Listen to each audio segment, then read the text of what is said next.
As a human being, what is your life true calling?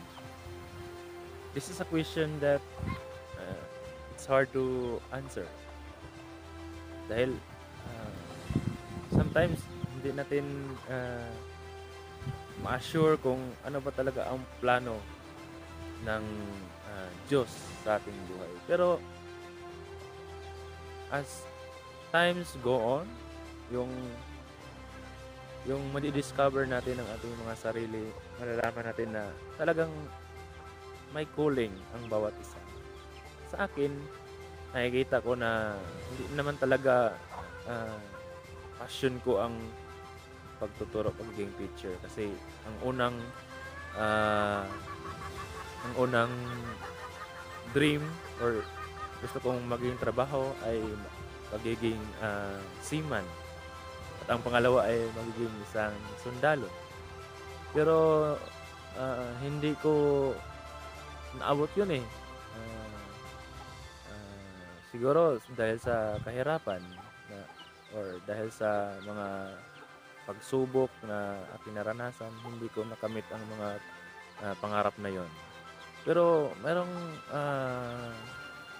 kunting liwanag na nararamdaman ko. At ngayon, nakita ko na dito pala ako nilagay ng Panginoon sa profession na ito, ang pagtuturo.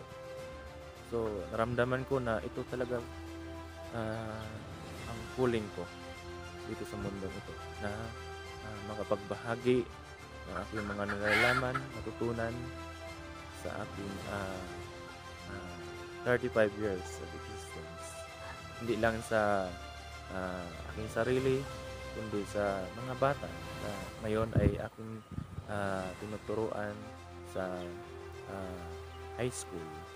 This is my true calling to share the experience about God, about life, to share my experience in academe, and also to give love to them, and uh, to give what I dream.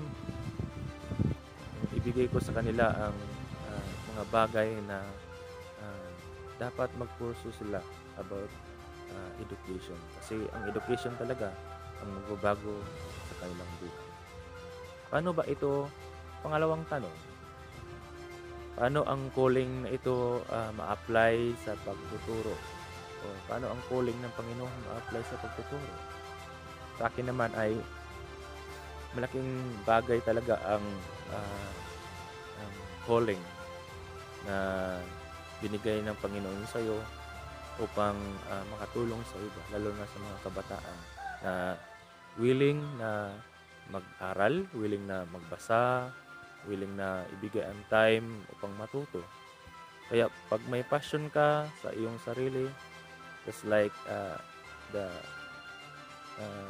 teacher in our YouTube link, nakita doon na talagang kailangan ng mga bata ang ang ang pag-ibig ng isang guro sa kanila, na talagang ipadama mo sa kanila na hindi hadlang ang kahirapan para makamit ang kanilang mga pangarap sa buhay.